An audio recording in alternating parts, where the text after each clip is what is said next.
And good morning, ladies and gentlemen. Welcome to the Morning Sprint. My name is Daphne Gray, always giving you guys the news of the day that you want to hear. You want to talk about things that'll make you smile, kind of look at the highlights throughout the news cycle, and we kind of put those on blast to show not only is there good in the community, but again, there's a fun conversation to have back and forth wise. And speaking of getting a conversation started, I've been seeing you guys light this song up through the comment section, light it up through commentary, and now I am wanting to put this on the front for the full front foremost. I know I probably sounded crazy during that, but you get what I'm trying to say. We're probably talking about Beyonce's Texas Hold'em. A lot of people got a lot of stuff to say about this, and I am going to the comment section on what you guys had to say about it so far. And I know some people are just like, oh my God, is this news? Yeah, it is, because this is a lot of stuff that everybody is keep debating about. The question is this a good song? Is it a bad song? Is it a country song? Is it a bootleg version of a country song? What are your thoughts? Drop it in the comment section. We're going to get to Jazzy Jazz. She's going to be able to give us the new comments that are coming in throughout this live show. But we're also going to touch on some comments that you guys have left beforehand that, again, was a variety of positives and negatives. So we're going to get into that debate later on. I'm going to let you know my thoughts. But, again, get to the commenting right now. Moving on, something a little bit serious, though, man. The Supreme Court looking at two landmark social media cases that could perhaps reshape social media as we know it. You guys know what I'm talking about. We all know how we love getting our information off of social media. We follow so many different people, and it's always cool to stay in the know about stuff like that. But there are two hearings. The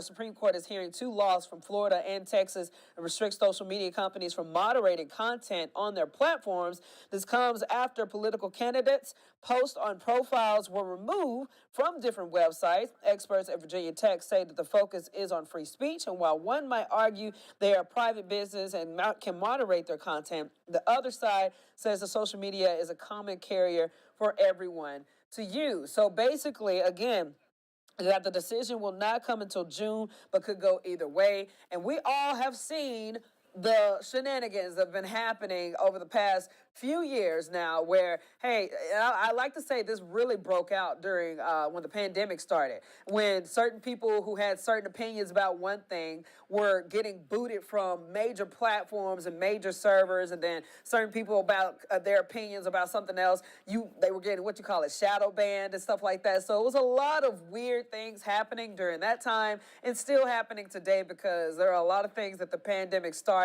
as far as a bad habit, in my opinion, that is still going on and on and on. And it gets to a point where, okay, you can't help but there are people out there that have their conspiracies and have their thoughts about, okay, why are you swaying different things? And some of that swaying can come in the matter of whatever your opinion is on health, whatever your opinion is with elections, you name it, etc. Either way, Supreme Court is hearing these particular cases, trying to get to the bottom of it. And I think a lot of people are really going to be paying attention to that, because, again, restricting free speech, no matter if you agree with it or not, you get into some really tricky territory with trying to, and again, another one of those questions is, who has the say-so as far as what's appropriate and what's not appropriate, and do we trust those resources? So, yeah, it goes on and on. Want to know your thoughts on it? Let us know. But hopefully a lot of people pay attention to these court cases, and I pray that everything comes out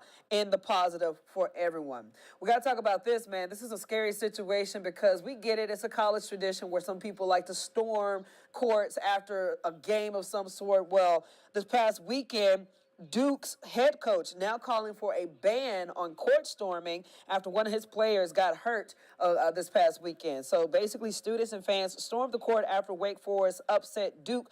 But during that celebration, Duke's star center, Kyle Flipowski, sprained his ankle and had to be helped off of the court. So, yeah, you see the chaos taking place right there. Obviously, a lot of people in high spirits and stuff. But, again, a lot of people not really, what do you call it, considerate of, possibly ending somebody's professional, potentially professional career.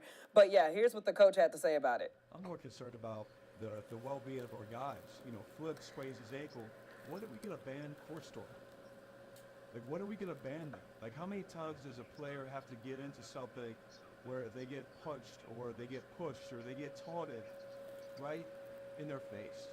And it's a dangerous thing. Yeah, so he was obviously upset. And the Wake Forest coach actually agreed with those concerns, saying that the university would do more to keep fans in the stand moving forward. It kind of reminds me a little bit of mosh pits. I'm not saying anything about it because I know some people are very, sensitive about talking about things that they love to participate in. But it reminds me of a mosh pit almost, because that can be very dangerous. We've seen how dangerous it is. Look, I don't know if you just saw that on your screen. Somebody took off running. Watch this. Like your upper screen, boom, shakalaka. Somebody just fell. Look, right here on the ground. They could easily get trampled. This is one of those things that I'm just like, oh my gosh. Either way, it doesn't look particularly safe.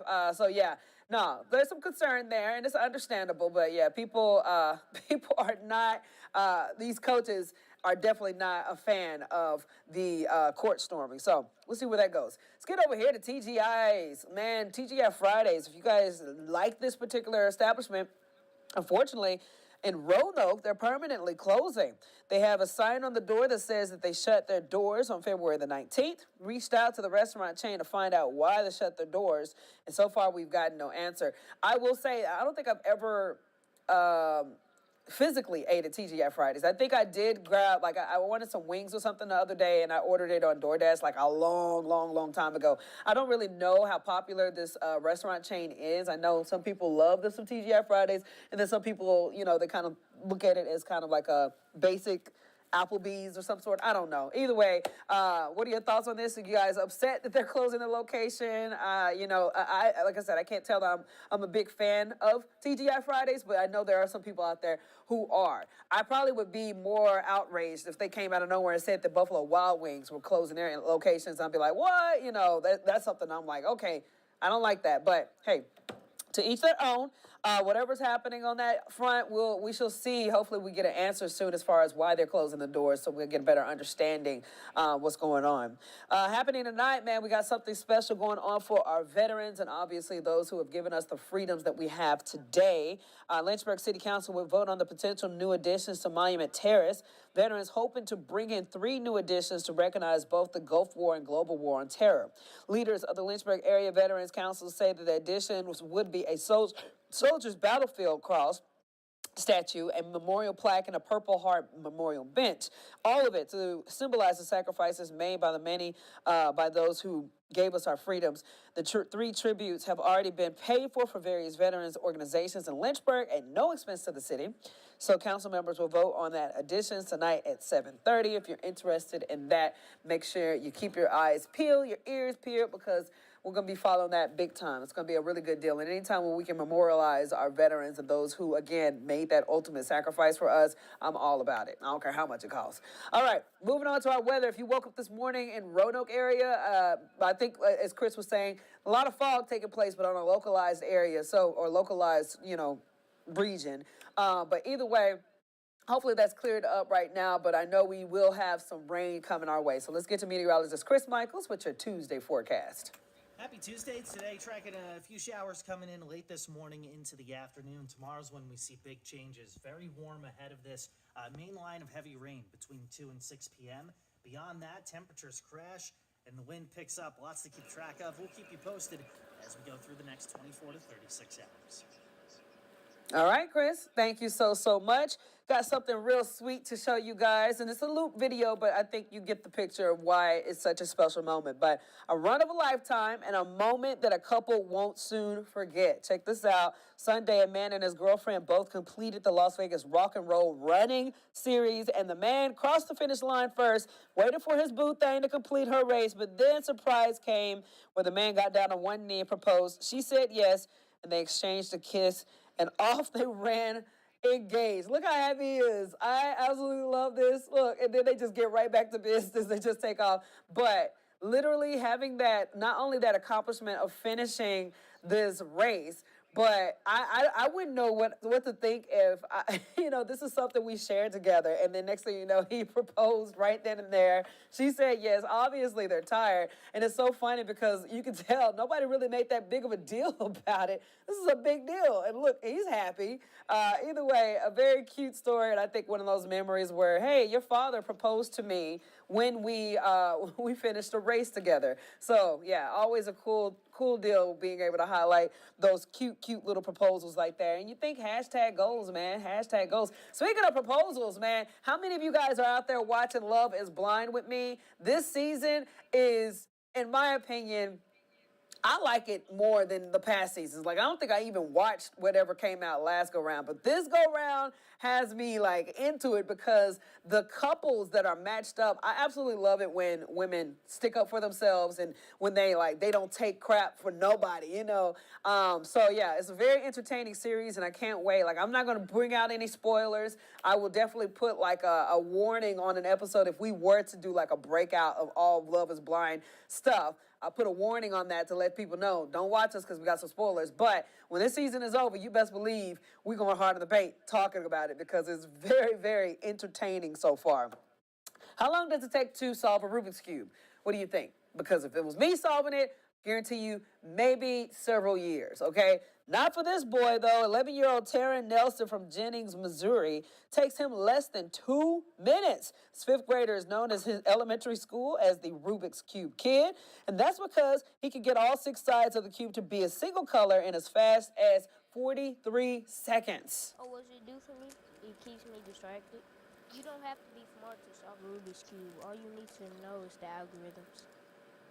So I absolutely love how he was just like, you don't need to be smart to do it. You just got to know the algorithm. Who talks like that, first of all? Second of all, dude, you do have to be smart because when I tell you this is one of those talents that you either got it or you don't. I don't. I remember when I was in school, high school, and I remember that when the Rubik's Cube made its reappearance into the school system. So many kids, every time you turn around, there was some type of Rubik's Cube kid doing something in the classroom to where they were figuring it out. It was very, very satisfying to watch them just flip through it the whole time. But then you get to nowadays, you got kids juggling and solving multiple Rubik's Cubes at the same time. Like, that is a gift. That's a talent, man. And if you can follow these so-called algorithms, man, you can do anything. I bet you're unlocking a part of your brain that a lot of people do not exercise. So shout out to little Taryn, okay? It's a first of its kind performance, man. If you're a voice fan, get this. OK3 is what their name is. It says they're a trio of friends from Oklahoma closed out Monday night's show with their performance of Meghan Trainor's Made You Look. Just take a listen and how beautiful this sounds. I could have my blue sheet on. I could wear my Louis Vuitton. But even with nothing on, I'll make you look. I'll make you look.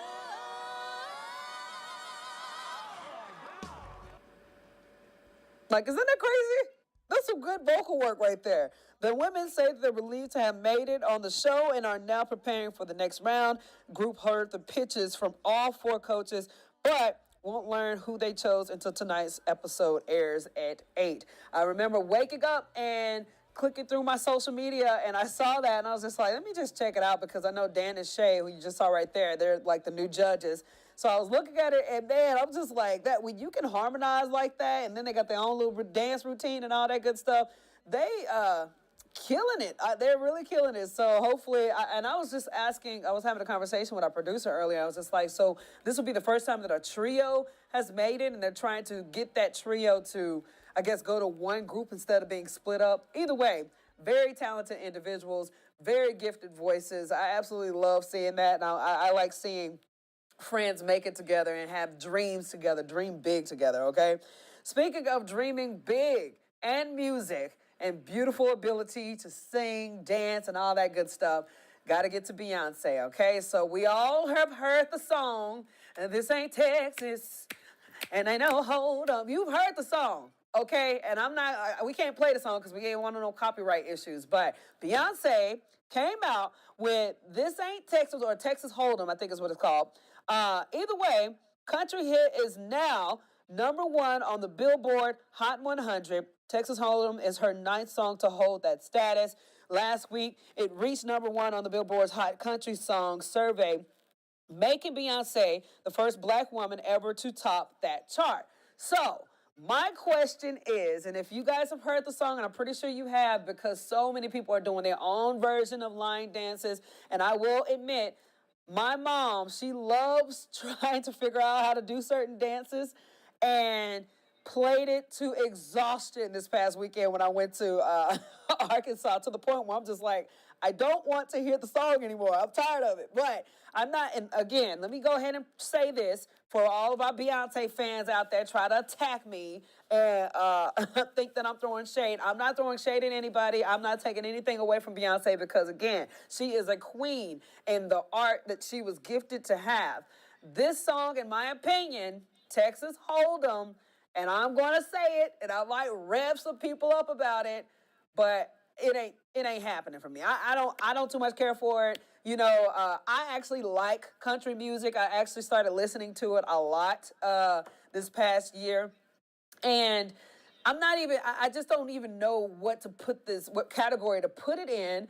I get it. It got the country lingo. It got like the music, guitars and all that stuff.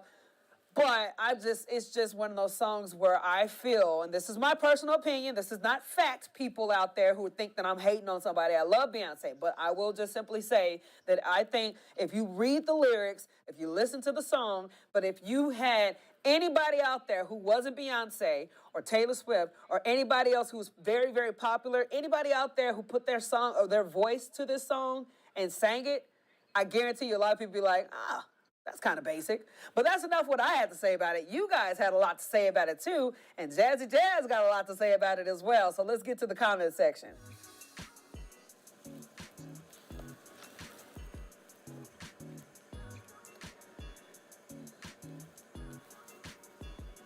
All right. So, again, Texas Hold'em or no? Because, again, a lot of the comments are going down, down, down, down, down, okay?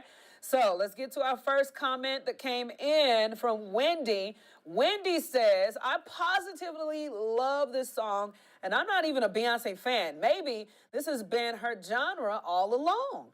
She likes the matchup. So, okay, shout out to Wendy, giving her positive comment. Wanda said, I didn't care for the song at all.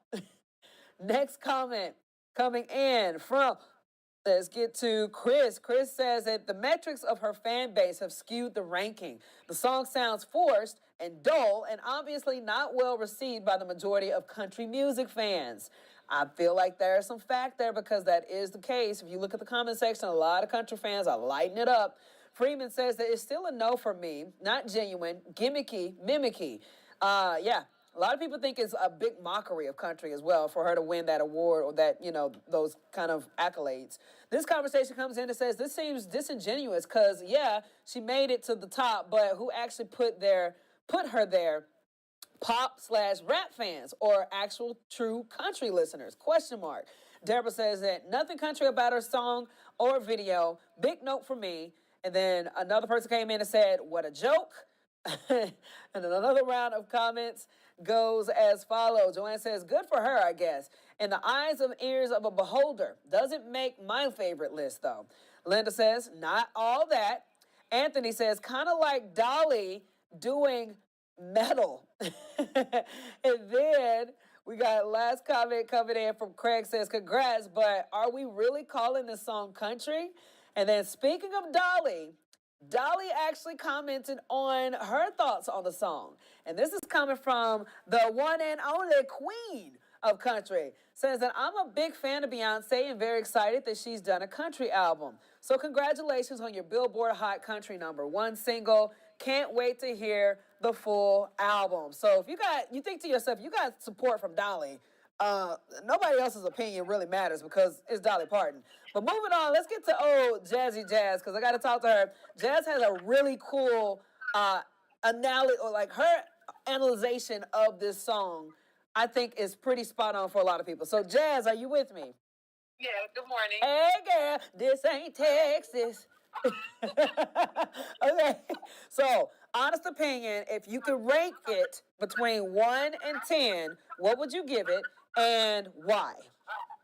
Okay, I would give it like a 5.5.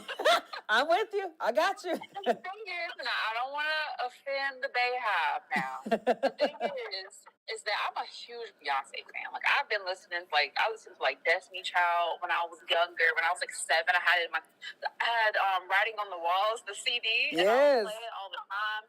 I still love Beyonce, but in general, I'm not a fan of country music. Oh. So even if Beyonce herself is singing country, I still not gonna be a fan of it. I tried to listen to it, and I tried to see if it was if I vibe well with it, but I'm not a huge fan. I love Beyonce, but country and Beyonce is not a good mix in my opinion. In No, my opinion. I hear you. I hear you. I'm looking at some of the comments that came in on my Facebook page. Michael says that it definitely ain't country music for sure. One version of it is completely nasty. And then Dwayne comes in and says, how much trouble will I get into if I say I think Beyonce is a good artist but isn't otherworldly? And then Maggie says that I love her and the song is a lot more country than some of the songs on the radio right now. So again, a variety of different opinions. And I respect every one of them. But again, like I said, I feel like if a basic human being like me or any other Jane Blow out there, people would probably roast me for coming out with that song and those lyrics. Yeah, it's the Beyonce effect. Exactly. You know, her fans are going to stand behind her no matter what. And honestly, I would too because it's Beyonce. Yeah. You know, but I'm just being honest here. It's not my cup of tea, but that's because I don't like country music in general. Like I listen to everything, Jeff. Like I listen to rock, electronic music, pop, jazz, classical music. Like I can listen to everything. Yeah. But it's just not for me. Yes. No, I mean there have been so many people, and I think the streaming also has gone up because you do have a lot of people looking at it specifically to try to create their own line dances to it. So yeah, I mean, to each their own. Again, we're not trying to offend any of the Bayhive, but I respect people that like it. I mean, like I said, I just don't like country music in general, so that's just not my thing. But if you like country music and you like it, I don't have a problem with it. Like I respect that, and I respect everyone's opinions. But we got a lot of comments, Jeff. We got 32 comments so far. Oh God, okay, Jazz. I'm gonna ask you pick the best ones and pick the not so offensive ones because people be being mean for no reason. Okay, that's gonna be hard, Jeff. There's a lot of them. I'm gonna give you one that it's just bad, but it made me laugh. Okay. Larry Harlow. He said it's noise pollution. Larry. And then someone said, yeah, we're getting a lot of that. Someone said it's only, okay, here's a decent comment. Richie Fender said it's only popular with Beyonce fans. While it's not horrible, it's not country. Yes, 100%. I respect that. And then, let's see. I'm trying to find some decent ones. We're struggling. She's moving past the X-rated ones, y'all. Oh my gosh. Someone just said it's not country. That's some throwing up emojis. Barbara Bowles says she needs to stick to pop music. And I got a lot of people saying that it's not true, authentic country music. They're saying a lot of the Beyonce fans are supporting it, but people who actually like country music, they're not a fan of it because it's not true to what the style of music is. So. Exactly. And you know what? I will say this. Here's an honest comparison. Beyonce, people are looking at Beyonce doing country music would be equivalent to the Swifties supporting Taylor Swift coming out with a hip-hop album. That's true. You know, I guarantee you it would go to number 1 in 2 seconds, and it would not be true to her style of music that a lot of people are used to. Because they're going to stand behind her. Exactly. No matter what. Exactly. I've gotten Brittany Weir on here to see what she thinks. Uh-oh. She loves country music. Uh-oh, what Britt say? What Britt say? Girl, I'm like, except you know what? It's so funny about that. So me, Britt, and Rebecca are about to go to Nashville, and we created this playlist together. And Brittany actually added Texas Hold'em to the playlist. That's how I figured out. Okay, this is okay. She like it, and I'm just over here like, nah, I don't know about that. Well, she likes it. That's good then, because she loves country music. Yeah, 100%. Well, Jazz, do we have anything else, girlie? Nah, that's it. All right. Well, thank you so much, boo. All right, bye. Bye. So yeah, generated a big conversation. I thoroughly enjoyed that because again, so many people are being, I feel like authentic in their, whether they like the song or not, the brand of the song.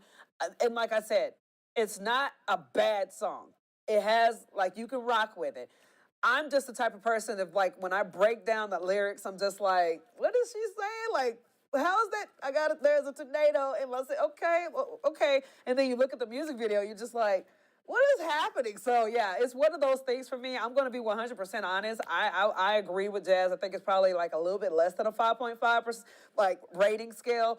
But again, Beyonce fans they come for and they're just like, we're going to support you no matter what. And I think that effect leaks over into a lot of other people that just like, you know what?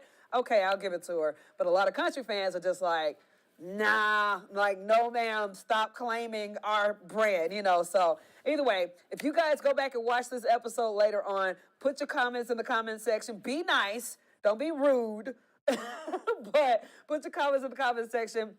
We would love to go back and read all of them. And thank you guys so much for joining us on the Morning Sprint today. Again, let us know any other topic that you think would keep everybody kind of talking or on their toes with their thoughts and opinions about it. Because again, that's what the Morning Sprint is all about. It's kind of getting people up and drinking their coffee and just enjoying the conversation that we would typically have if you're talking to your girlfriend or your boyfriend, Either way, see you guys back here tomorrow at 8 a.m. WSLS.com for the Morning Sprint.